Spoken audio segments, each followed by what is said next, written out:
সমান করে ধরে নেব, নিয়ে এইখান থেকে ঠিক 90 সেন্টিমিটার যেটা এখানে একটা ফোঁটা দেবো এবং ঠিক এটা সেই করে এখানে একটা আমরা ফোঁটা দেবো।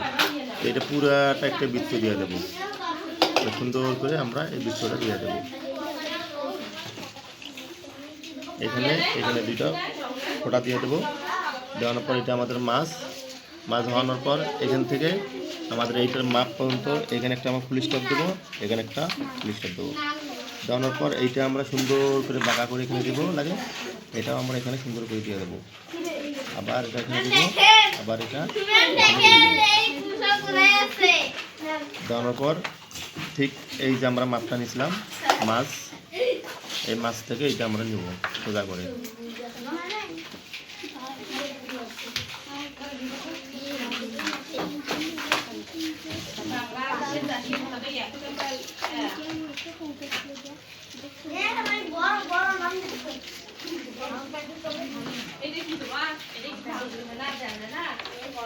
দেওয়ানোর পর এইটা আমরা চালা দিয়ে দেবো।